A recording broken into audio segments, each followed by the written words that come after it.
different types of sculptural, artistic, painterly, ritual things that happen in which there is an element of participation that's on a natural basis, and it allows for people to involve themselves in the artistic process, even though the artistic process happened 900 years ago.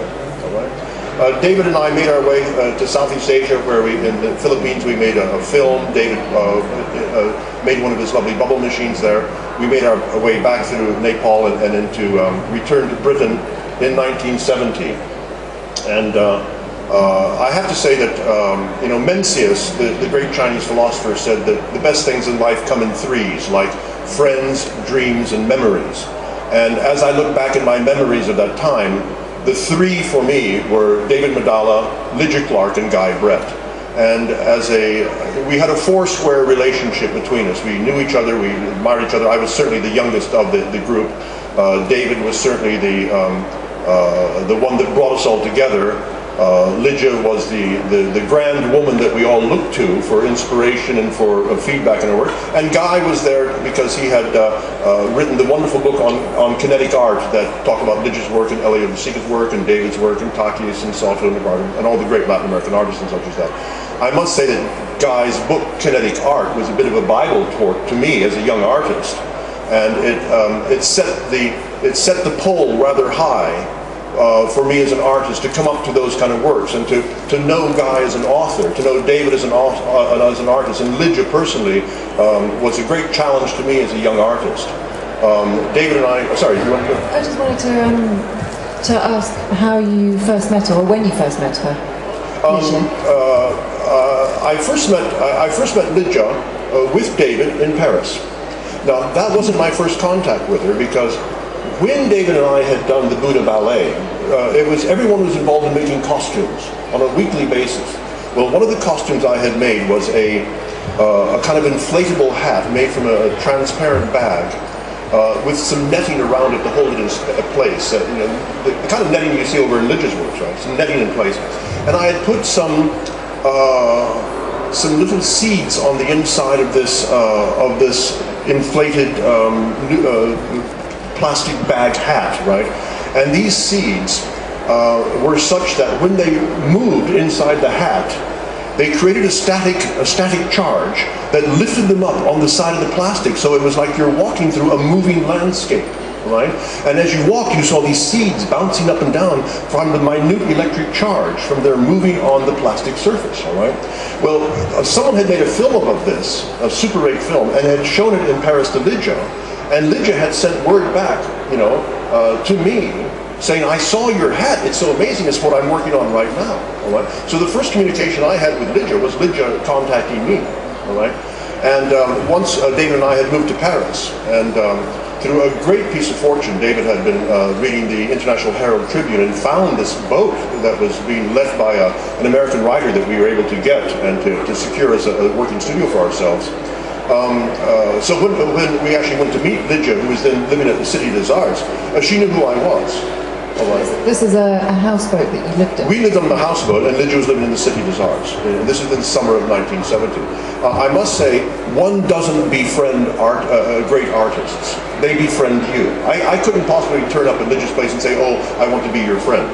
In fact, it was she that befriended me. I was about the same age as her sons Alvaro and Eduardo.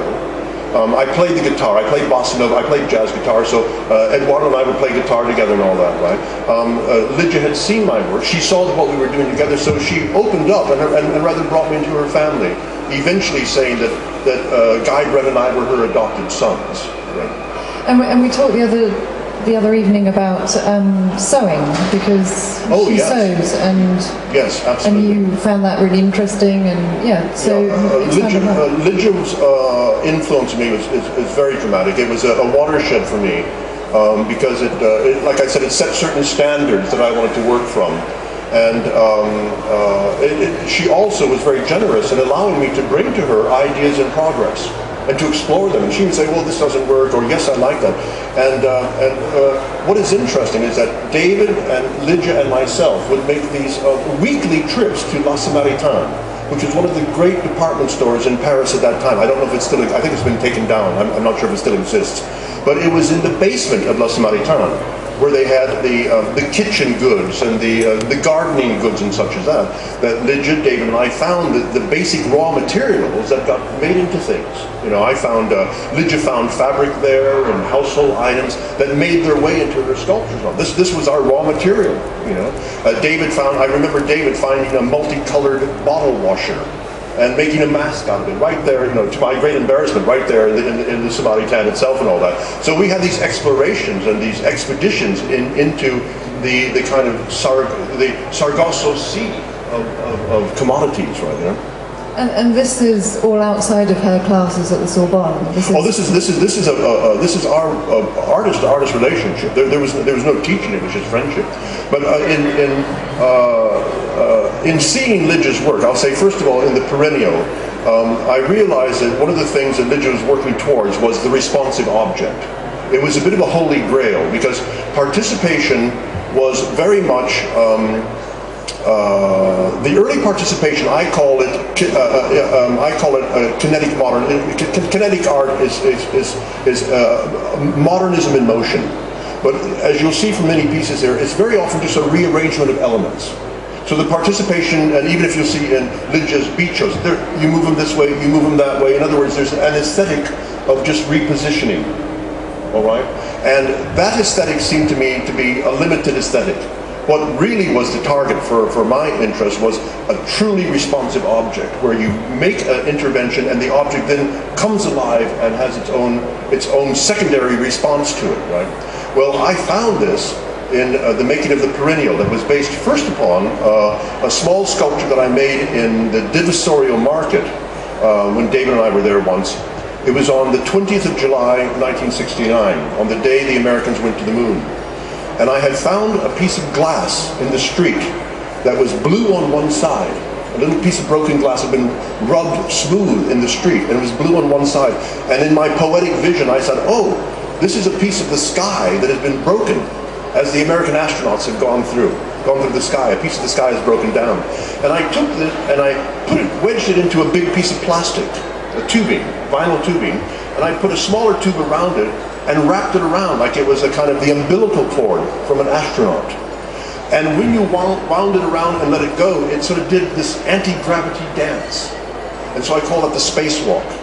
But in one of our sojourns to La Samaritan, in the gardening department, I found a thing called a chrysanthemum cap, which was a tensile netting that is used to put over flowers to hold, this is for flower fanciers, to keep the petals perfect until they come out, so they can be shown in a flower show, right? But I took that and I joined it to the plastic tube, and I realized that it didn't need a cord. All you need to do is wind it around your finger and fold the netting back, and boom, it opens up like a flower in emphasis. Each time entirely different. Well, David and I took that around to Lydia, and we spent an entire afternoon doing that. And Lydia looked at it, she said, I wish I had created that. Now, that sounds like that's a great compliment. In fact, artists say that about each other all the time. You know, when we see something that we wish we'd created, it's actually a very common thing that artists say to each other. So it's not you know, overly. I'm not making an overt advertisement of it, but it just showed that we were thinking on that line, all that. But later, as David and I did a number of, when we returned to London, and we did a number of bigger exhibitions after Documenta, we did the People Weave a House together, it seemed to me that there was a kind of a limitation on where participation could go. Right? And it was at that point in 1974, and we'll talk about the Chile banner, but it was if I had not seen Lydia's work with the sewing machine in making her costumes, I probably wouldn't have latched on so quickly to the sewing machine as a tool, and I have to say that Lydia influenced me in the making of the first banners. Well, thank you. Maybe we could step back to 1972, because it does seem to be an important year as well. It's a watershed. So perhaps if you could expand a bit on People Weave a House at the ICA, and also you being invited by Harold Zeman to create a pavilion, no? At Documenta. Yes. Yeah. Harold Zeman had come to a group of us had done the Camden Festival together. That was Mark Morell, Carolee Schneeman, John Hilliard, David Medall, and myself had been asked to be in Microcosm, Camden Festival, that was in 1971. And I was given the chance to do my part of the show. David and Carly Schneeman were up at the Arkwright Road, and I was given the Siggy Krause Gallery to do my show.